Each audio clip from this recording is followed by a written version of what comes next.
Hello everyone, in this tutorial we're gonna learn on how to add a clock widget into our Notion page.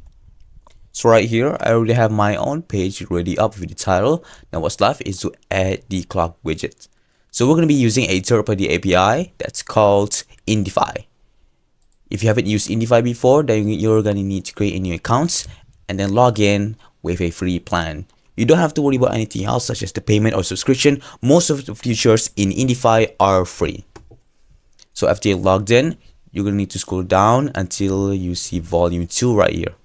After that, look on the right side and then you're gonna see an option for clock. So we're gonna hover on that and then press create widget. Click on that. After that, you're gonna need to name your widget. I'm just gonna name this one time clock. I'm just gonna save that. Just simple name.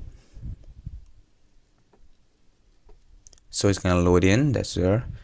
And now afterwards, you're gonna see two different views. On the left will be a sidebar. The sidebar is where you'll be having the settings for you to make some adjustments, to make some changes of the clock. And on the right will be the preview section where you will see what your clock will look like after you make some changes. So right here we have a clock right here. This shows what time right now.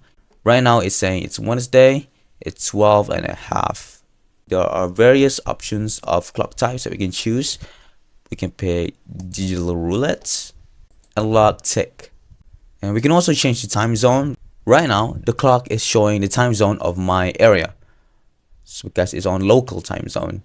So if I'm checking my Indify on my area, on my computer, in my time zone, it's gonna show the clock for my time zone. But if you live in Ireland or maybe in the US, and then you check my Notion page and then you see my clock widget, you're gonna see a different time zone. You're gonna see the time zone for your area.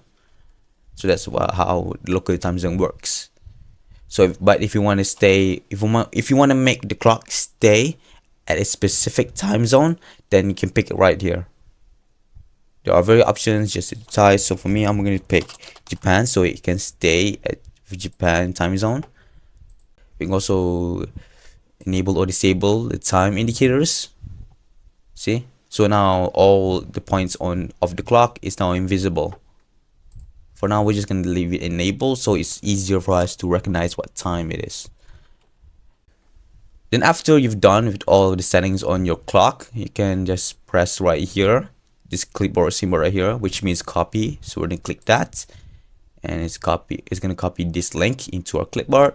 And afterwards, we're going to go back into our Notion page and then we're going to type in /embed. Then we're going to select this one and then paste it right here. And then click embed link. And then it's going to show us the widget clock that we just made. And there we go.